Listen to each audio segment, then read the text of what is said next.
Hello, friends. Welcome back to Malicious Compliance Stories.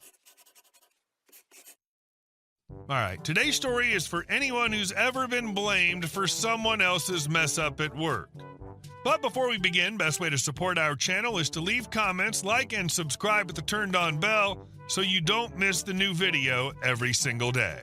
Here we go. You should have known your shift, even if I wasn't on the schedule? Okay, then. About 15 years ago, when I was in my last year of college, I was working at a pay-by-the-hour daycare. Although this was just a typical college job for me, I still did my best and made sure to show up on time, work the station I was supposed to work, and do my best at whatever task I was supposed to do. Imagine my surprise when I got a call on my day off asking where I was and why I wasn't coming in. Well, I explained to them, it's my day off. I don't work today.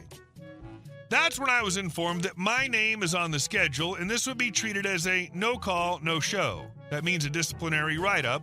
The rest of the night was spent worrying about not going to work and wondering how I messed up so badly.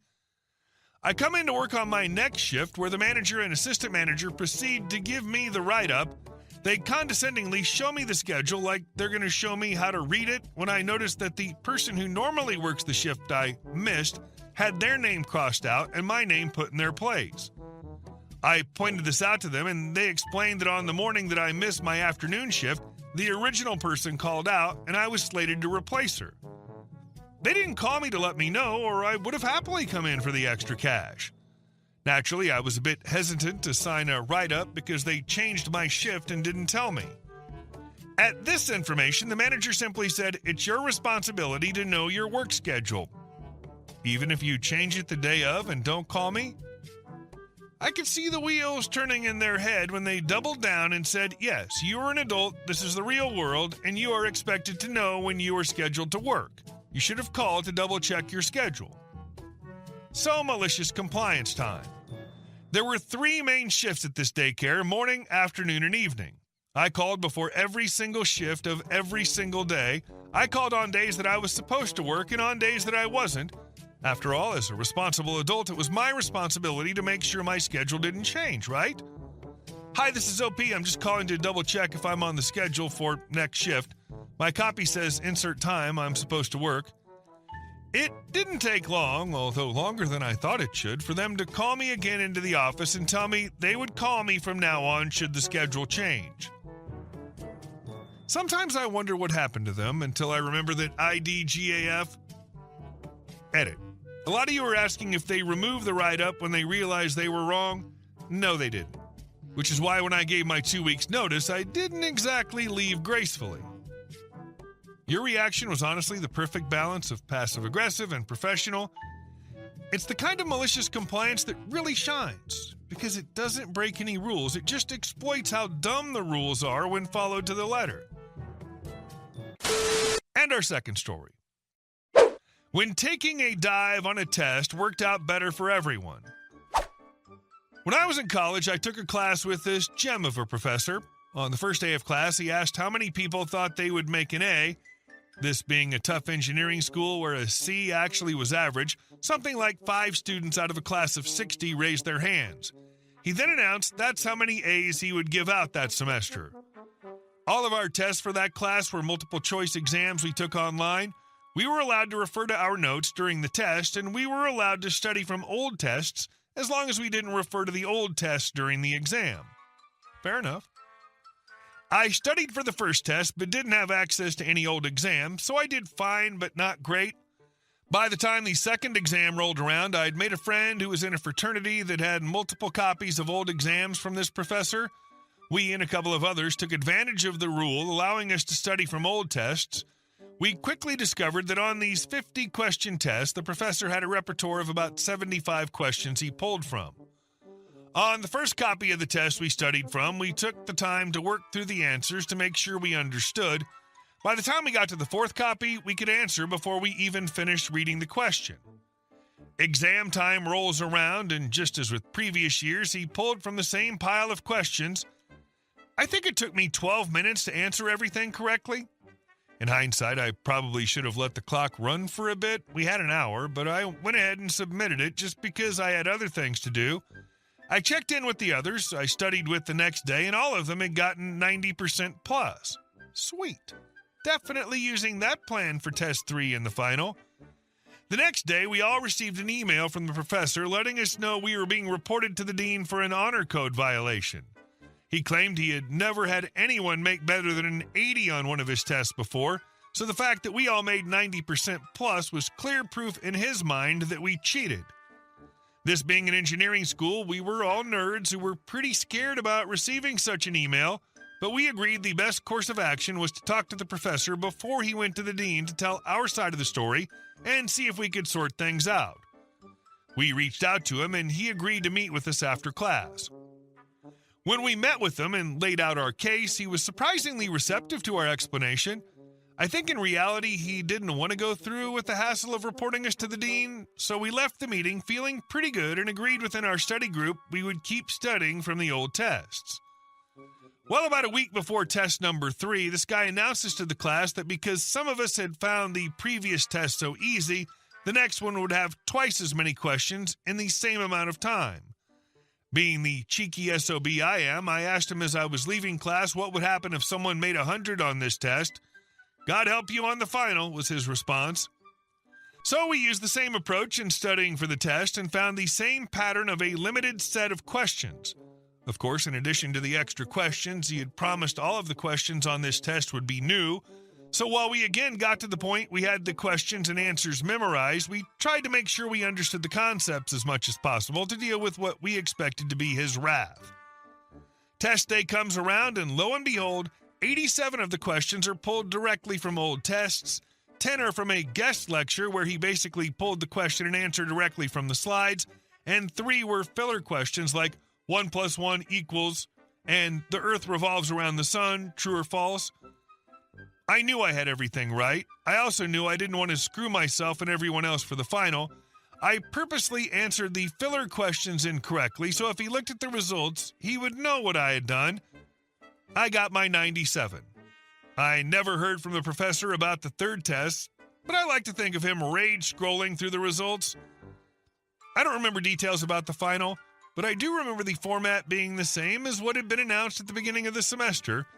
My study group also worked together on a group project, which we also made A's on. So if he really only gave out 5 A's that semester, we received them all. That's just studying with extra steps. Actually, it might just be studying. And our next story. Want to wake me up? I'll wake you up. A few years ago, I used to have the same last 7 digits of a phone number, but different area code as someone in my city who was probably in his college years. I was late 20s, early 30s, and happened to have the same first name as me. I can tell you this led to more than one confused phone call. First few months after I figured out what was going on, it was kind of funny. Then it started to get a little annoying. Calls on weekdays at 3 to 4 a.m. from drunk kids looking for their buddy or something. Sometimes I'd get in arguments with these people trying to tell them they've got the wrong person, only for them to call back a few minutes later, still drunk, still dialing the wrong number. I was able to block some numbers, but I'd then get calls from other numbers and so on. After one particularly nasty call, I decided if they were going to keep waking me up, I'd get even. See, I had to get up at 7 to 8 a.m. for work each day, so when I got woken up or called multiple times by the same person at 3 or 4 or 5 a.m., I took it upon myself to call them in the morning to make sure they got home safe or something like that. Most of the time, they wouldn't pick up on the first call. I mean, I can't blame them, right? They were up just a few hours ago. So I'd go brush my teeth, maybe make breakfast, and I'd call back a few minutes later, long enough to let them doze back off if first call had woken them up and they ignored it.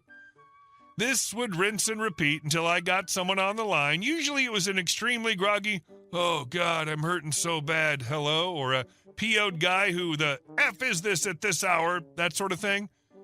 I'd give them my first name, which is apparently someone they know because they were looking for him last night, and tell them I was outside ready to drive them to work, hurry their butts up, then hang up and block the number. Then I'd go about my day chuckling to myself about that poor person being awoken out of a slumber, only to suddenly think they were late for work and wonder how long it took them to figure out what was going on. The number of late-night wrong number calls died down considerably after a few months of that. This is a great one. I suppose that the caller ID or the last caller function would have given you their numbers. Just wondering if they ever called you after sobering up, wondering what that was about when you called them. I mean, after they've checked and found no one waiting for them downstairs, that is. And our last story. The Chronicles of Vegan Karen.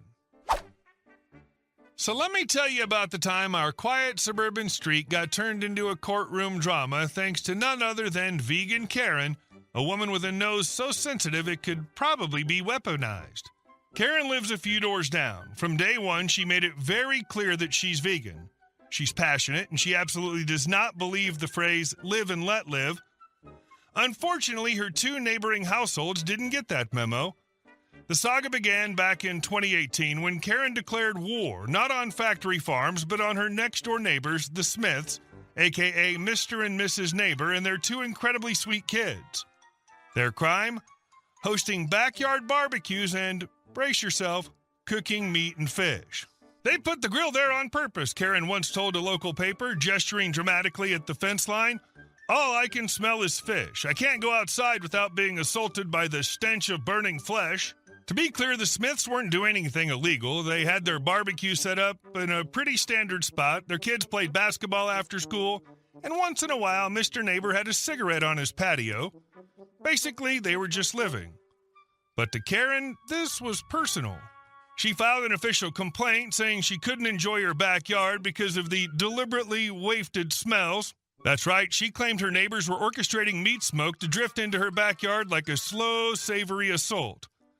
The case went to a tribunal where Karen insisted she'd been victimized by ribs, grilled salmon, and children's laughter. The tribunal didn't buy it. They tossed the case out due to lack of evidence. Turns out deliberate scent warfare is hard to prove. Not one to back down, Karen then took it to the Supreme Court of Western Australia. Her own lawyer called it an extreme option, but Karen, she was just getting started. The Supreme Court also denied her appeal. Still, she vows to fight on. This has been devastating, she told the news, eyes wild with righteous fury. It's been turmoil, unrest. I haven't slept in years. And what was at the heart of this cruel injustice? Kids playing basketball, a dad lighting up a cigarette, and the horror of someone somewhere enjoying a cheeseburger. The most ridiculous part, Mr. Neighbor tried to make peace. He actually moved the barbecue and banned his kids from playing basketball to try and keep Karen calm. Karen's response? She turned her focus on the other neighbor, claiming their cooking and lifestyle were also ruining her life. That neighbor didn't hold back. Her demands were proven to be unreasonable and frankly destructive to our ability to live like normal people. Now the whole block is just exhausted. Everyone walks a little faster past Karen's house. Some people have installed extra fences. One guy swears she glared at his backyard smoker so hard it stopped working. Still, Karen insists she's the real victim. I just want to live in peace, she told reporters right before filing another round of complaints. The fact that this reached the Supreme Court of Western Australia is absolutely bonkers. That's like calling in the Avengers to settle a squabble over potato salad at a picnic. Also, her lawyer calling the lawsuit an extreme option? Translation, I know this is dumb, but she's paying me, so here we are. Hey guys, thank you all for watching the video. I'll see you in the next one.